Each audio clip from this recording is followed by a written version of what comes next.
Subscribe करें और bell दबाएं ताकि कोई खबर रह न जाए।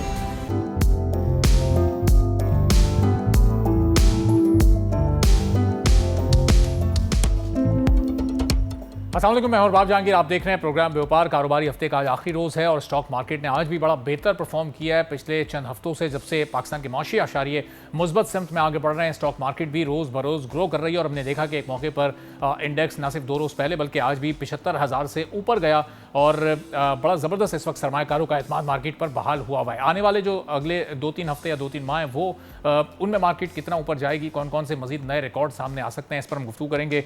मोहम्मद लुकमान साहब CEO है नेशनल क्लियरिंग कंपनी पाकिस्तान के, हमारे साथ मौजूद है। लुकमान साहब, बहुत शुक्रिया प्रोग्राम के लिए, आपने वक्त निकाला। गो कि अभी गवर्नमेंट नहीं है लेकिन जो इकोनॉमिक इंडिकेटर्स हैं इस वक्त ओवरऑल वो पॉजिटिव हमें नजर आ रहे हैं। तो अब आने वाले दिनों में मार्केट को आप मजीद कितना ग्रो करते देख रहे हैं? कुछ नए रिकॉर्ड भी बना सकती है market? Thank you Ahbab, thank you for inviting me. जी बिल्कुल, आप सही कह रहे हैं, स्टॉक एक्सचेंज बहुत अच्छा परफॉर्म कर रही है और इसकी परफॉर्मेंस जो है वो पिछले 1 साल से बेहतर होना शुरू हुई थी। उसके पीछे बहुत सारी चीज़ें का रीज़न है।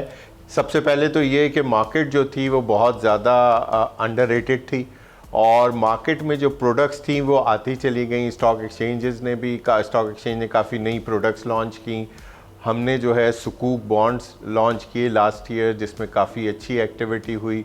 उसके बाद डिफरेंट प्रोडक्ट्स थी जो कि मार्केट को सपोर्ट कर रही थी ऑपरेशनल पर्सपेक्टिव से, और मार्केट में रिस्क मैनेजमेंट के पॉइंट ऑफ व्यू से भी चीज़ें जो हैं वो काफ़ी बेहतर तरीके से इन प्लेस हैं। तो उसकी वजह से जो ऑपरेशनल एफिशिएंसीज़ हैं उसने काफ़ी कंफर्ट दिया टू द मार्केट पार्टिसिपेंट्स।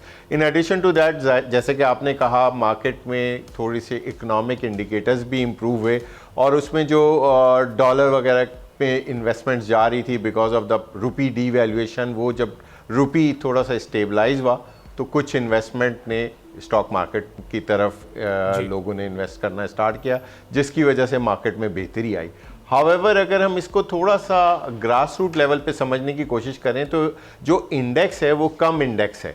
तो आज भी जो प्राइजेज हैं वो 53 पे जो मार्केट का लेवल था उससे काफ़ी कम है और हमारी मार्केट जब इंडेक्स 53,000 पे था तो मार्केट का लेवल जो था वो इन डॉलर टर्म्स वो $100 बिलियन था और आज मार्केट जो है वो समवेयर अराउंड $35 बिलियन है हार्डली। सो मार्केट में obviously from the value perspective increase तो ज़रूर आया है बॉटम लाइन से, लेकिन इतना भी ज़्यादा इंक्रीज नहीं आया जो कि अगर आप प्लेन इंडेक्स के पर्सपेक्टिव से देखते हैं तो आपको फील होता है। तो लुकमान साहब, ये जो स्टेबिलिटी है ये कितनी लॉन्ग टर्म है? ये कोई बलून तो नहीं है? माजी में हमने देखा मार्केट ऑल टाइम हाई पर गई लेकिन फिर एक बैकवर्ड भी गई, बहुत डाउनफॉल भी आया। तो इस वक्त एक सेफ जोन में सारे इकोनॉमिक इंडिकेटर्स जो इस वक्त पॉजिटिव हैं, ये मार्केट को सेफ जोन में लेकर चले गए क्या? कोई डिफॉल्ट वगैरह का खतरा तो नहीं मौजूद? के पर्सपेक्टिव से देखें तो हमारा जो रोल है वो थोड़ा सा डिफरेंट है।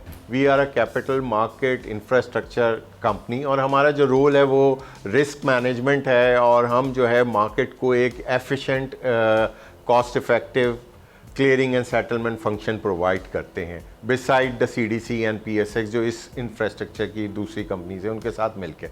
तो वो उस पर्सपेक्टिव से तो जाहिर है हमारा कोई ओपिनियन मार्केट के बारे में देना बनता नहीं है, मगर जनरली अगर आप एक जनरल बात करें तो definitely there are some things जो कि इम्प्रूवमेंट आई हैं।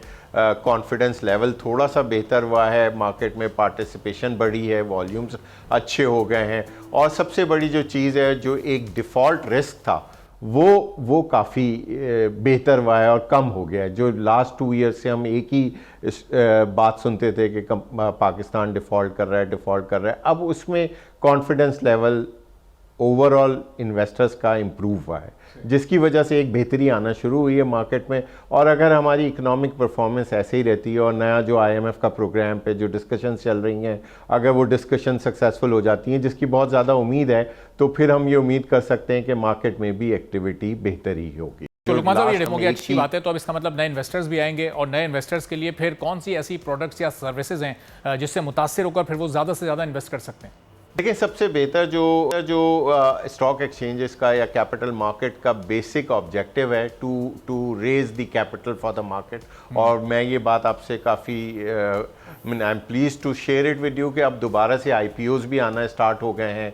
2 या 3 IPO ऑलरेडी आ चुके हैं और मज़ीद भी पाइपलाइन में हैं। तो ये एक अच्छी अपॉर्चुनिटी होती है इन्वेस्टर्स के लिए अगर वो अच्छे IPOs में इन्वेस्ट करते हैं। सिमिलरली जैसे हमने सुकूक को लॉन्च किया था लास्ट ईयर, और उसमें अब तक सुकूक के 8 ऑक्शंस हो चुके हैं, और उन 8 ऑक्शंस में गवर्नमेंट ऑफ पाकिस्तान ने 500 बिलियन रुपीस से ज़्यादा जो है वो फंड्स रेस किए हैं। ये एक अच्छी एक्टिविटी है जिसकी वजह से एक तरफ तो इन्वेस्टर्स को नई अपॉर्चुनिटी मिली है, दूसरी तरफ जो गवर्नमेंट ऑफ पाकिस्तान है उसको स्टॉक एक्सचेंज के थ्रू जो फंड्स रेज हुए हैं उसमें काफ़ी सेविंग हुई है। यानी कि वो 1 से 1.5% उनकी कॉस्ट जो है कॉस्ट ऑफ फंड वो नीचे आई है because of the direct participation of the retail investors along with the financial institutions and bank. और आगे चलते हुए हम ये देख रहे हैं कि मज़ीद रिटेल पार्टिसिपेशन जब इन प्रोडक्ट्स में बढ़ेगा तो एक तरफ तो इन्वेस्टर्स को बेनिफिट होगा और दूसरी तरफ गवर्नमेंट ऑफ पाकिस्तान की जो कॉस्ट ऑफ बोरोइंग है उस पर भी पॉजिटिव इम्पैक्ट आएगा। तो वो एक अच्छी चीज़ है जो कि हो रही है। इसी तरह इसी प्रोडक्ट की सुकूक की जो है वो सेकेंडरी मार्केट भी डेवलप हो रही है। इसमें आज तक 1.5 बिलियन रुपीज़ का काम हो चुका है और हम एक्सपेक्ट करते हैं कि इसमें एक्टिविटी और इंक्रीज़ होगी। और उसका रीज़न ये है कि अभी इसकी जो सेटलमेंट साइकिल है वो T+1 है, जो हम इसी महीने नेक्स्ट वीक या उससे अगले चंद रोज़ में T+0 पे जा रहे हैं, जिसकी वजह से उसमें जो एक्टिविटी है वो और इंक्रीज हो। सकूक बॉन्ड्स आप लोगों ने लॉन्च किए, अब ये दूसरी प्रोडक्ट से कितने मुख्तलिफ हैं? नए इन्वेस्टर्स इनमें वो कौन सी बुनियादी वजूहत हैं कि वो इसमें इन्वेस्ट करें बनस्बत इसके कि वो दूसरी प्रोडक्ट्स की तरफ जाएं? इसकी स्पेसिफिकेशंस क्या हैं?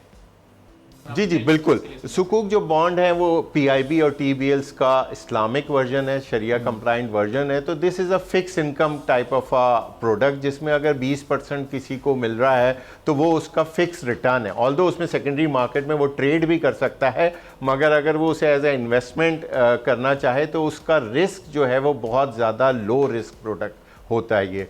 हाउएवर जो नॉर्मल इक्विटी मार्केट्स होते हैं उसमें कॉस्ट रिलेटेड रिस्क एसोसिएटेड होते हैं, उसमें वो अपसाइड भी आता है और उसमें ज़ाहिर है फिर लॉस का एक रिस्क भी कैरी होता है। तो जो लोग नेशनल सेविंग्स में या इस तरह की प्रोडक्ट्स में इन्वेस्ट करते हैं उनके लिए ये एक अच्छी प्रोडक्ट है, अच्छी अपॉर्चुनिटी। और उसके साथ ही कैपिटल मार्केट का बेनिफिट भी उस प्रोडक्ट में आ जाता है कि वो आप ईज़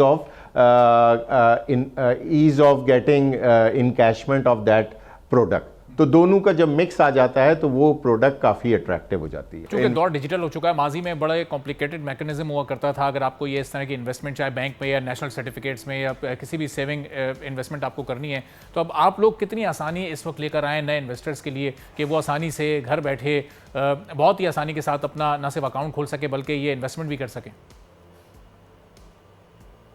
देखें, इसमें तो बिल्कुल काफ़ी आसान है। नेशनल सेविंग में तो उसको फिज़िकली वहाँ जाके सारी एक्टिविटीज़ करनी पड़ती हैं। हमारे यहाँ तो ये सारा ऑनलाइन प्रोसेस है। और हमने जब 2021 में online account opening process start किया तो उसके बाद से ये बड़े चेंजेस आए हैं इन्वेस्टमेंट में। जैसे मैं आपके साथ शेयर करूं कि 2021 से पहले जब इन्वेस्टर्स होते थे तो हमारे पास 90% जो इन्वेस्टर होता था वो कराची, लाहौर और इस्लामाबाद से बिलोंग करता था। जब हमने ये ऑनलाइन अकाउंट ओपनिंग का प्रोसेस स्टार्ट कर दिया और जैसे कि आपने कहा कि क्या आसानियाँ आई हैं, तो अब वो अपने मोबाइल फ़ोन के थ्रू ये अकाउंट ओपन कर सकता है और उसी के थ्रू इन्वेस्टमेंट भी कर सकता है।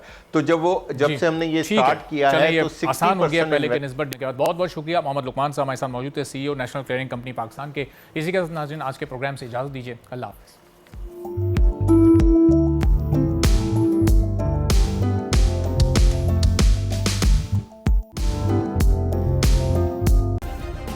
सब्सक्राइब करें और बेल दबाएं ताकि कोई खबर रह न जाए।